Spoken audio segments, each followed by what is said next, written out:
Well, hello everyone, and welcome to this month's edition of the Owners Express. My name's Ben Mannion, the CEO of QTOA, and a big welcome to all of our new members and those that are joining us for the first time.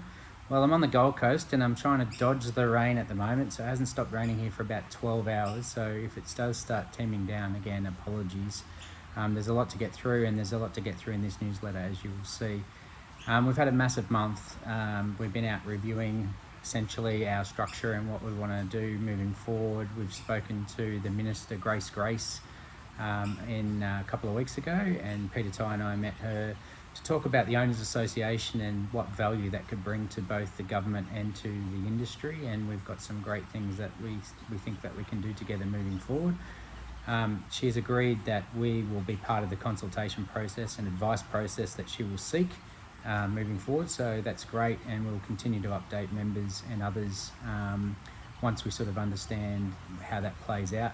One of the big areas where I think they need some support, and I'll talk about this in a little later, is around welfare. And I think all of us will put our hands up to say that we can do a lot more, particularly in the welfare space. So from an Owners Association perspective, we're really excited about being able to work with the government and Racing Queensland for that matter, and finding some solutions for all of the rehoming and aftercare or after racing for our horses. So that's a really exciting opportunity. Also this month we did the Racing Queensland summer launch at the Gold Coast, where we heard from the Magic Millions team. Barry Bowditch gave a good rundown of what's going to happen throughout that process at Magic Millions, and they're expecting huge numbers. Hopefully the borders will remain open after the 17th or maybe before, so looking forward to seeing where that can take us. We've also met with the Trainers Association, the Breeders Association, and also the Federation of Bloodstock Agents Australia, and that's a new one for us, and they're looking to effectively engage with owners throughout the Magic Millions and other areas, other times throughout next year process. So over the next month we'll reach out to those people that are interested in learning a little bit more about the type of bloodstock agents that are out there, and obviously what they can supply, and we'll look to put on some sessions throughout the Magic Millions week as well. So really excited about that opportunity, and it can give you some education along the way as well. Over the last month we've also met with a lot of the race clubs across Queensland, so Gold Coast, Brisbane Race Club, the Ipswich Turf Club, Sunshine Coast, and we also met with the Tattersalls Race Club as well. It's unfortunate that they had their race day at the Gold Coast washed out last week, and hopefully they can come back bigger and better next year. All of those parties we're looking to do some work with and partner with on some exciting initiatives going into 2022, which is great. And we also met last week with the North Queensland Race Clubs as well. So Cairns, Townsville, Mackay and Rockhampton. We had a Zoom call with Racing Queensland, and we rolled out a bit of a review and process of how QTOA can help with those particular race clubs. We had some good dialogue already with Mal and Matt up in Townsville, and ways that we can engage with owners up in those North Queensland areas. Right now we think every owner deserves the right to have feedback, and we'll be pushing as much as we can to grow our database so that they can provide feedback throughout the next couple of months especially. Unlike before in the last couple of months, we're now sending the newsletter out far and wide. So while our members will receive the newsletter, we're also getting it out to race clubs and to other industry participants so that they can forward on to their people as well, because we think there's a lot of information that we can provide that is for the whole of the industry, and we'll continue to push that out, and that will also help us grow our member database as well as we push forward.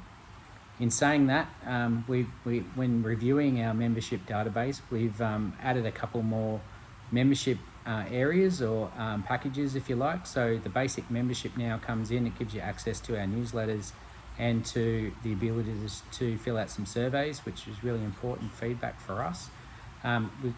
Most of you will be a full member, which allows you to equally get the same as the basic, but when it comes around to AGM time and to other QTO events time, there's opportunities for us to invite you to those events, and you can put your really important information back into us, which will be great. We'll also have a syndicate membership, so more and more we're seeing more people sit in the syndicate space, and it'll allow syndicate managers and particular syndicate owners to actually advertise on our website through a new membership package. So please, if you are a syndicate manager or you own your own syndicate, then please get in touch with us and we can actually start advertising that on our website. It also is where hopefully new owners will come in the future, where they'll be looking to partner with syndicates and trainers moving forward. So over time, that would be a really important one for us. And lastly, our foundation membership. So a really important one for us, an opportunity for businesses and those out there that wish to promote their business through our website. We've now got a syndicate membership, our foundation membership, which will allow you to get on our webpage, and essentially we want to build like a business directory, if you like. So those within the industry supporting other businesses within the industry. So please check out our website or get in touch with me if you would like to know more.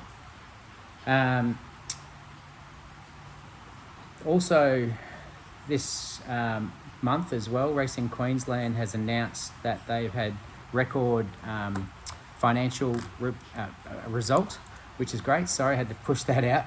So we saw an increase of 19.2% and a record revenue up to 336 million, which is some great numbers. And obviously through COVID, there was obviously an increase in punting along the way. So that's obviously helped with the revenue. And I think Racing Queensland do understand that, you know, that's the case, and they need to put some away for a rainy day, excuse the pun. But I think overall the industry's doing really well from that perspective, and there's been a number of prize money increases over the last couple of weeks that's been announced, particularly around our winter carnival, and also the minister announced just recently an increase or bringing forward of some money due in July next year to come in at the beginning of next year. So about $15 million will come into the industry.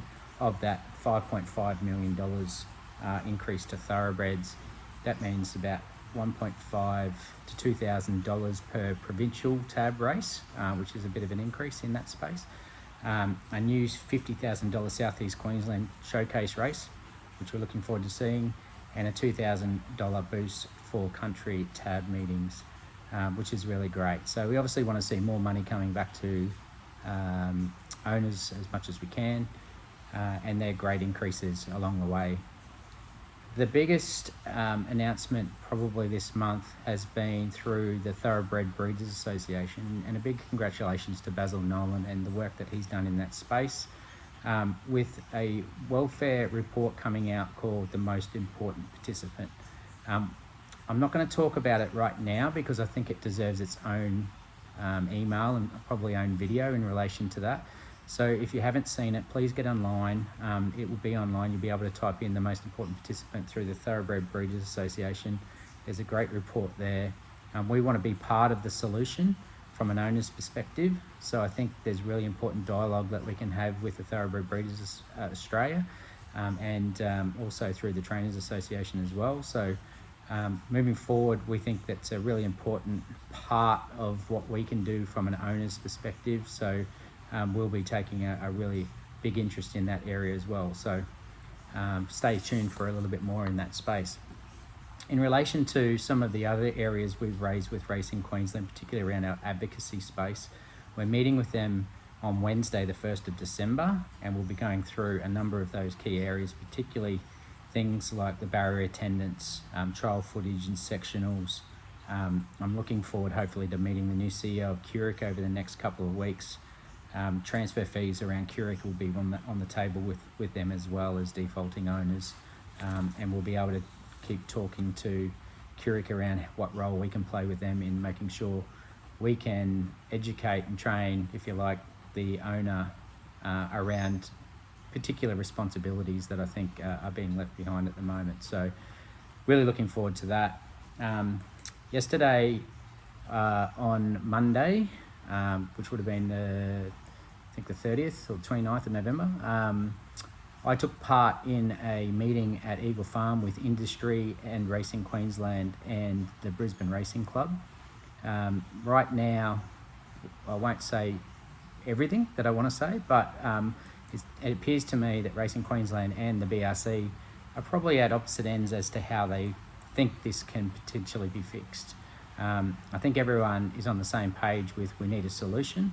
And right now, between probably the 20th of December, which is just after Eagle Farm's last race meeting for the year. There's one on the 11th and one on the 18th, I think, from memory.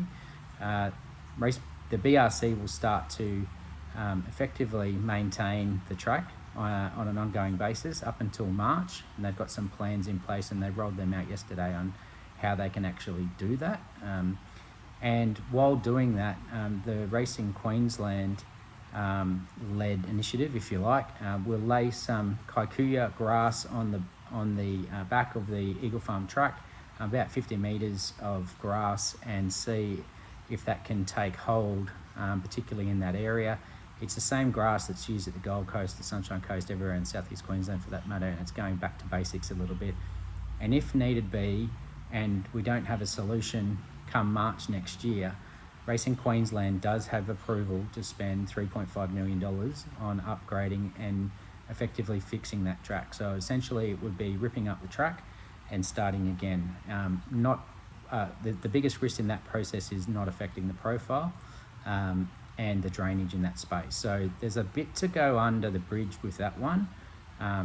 It will have a solution, and if the Racing Queensland solution is where we end up, then it will mean that Eagle Farm will be out of whack for probably 6 to 9 months. So that's going to affect the industry as well. So we're really watching that with eagle eyes. So I'll bring you up to date when I know more over the next couple of months as well. Really looking forward as we move into Christmas, around the Magic Millions time. You know, there's obviously a lot of racing that is happening at the back end of December and obviously early January.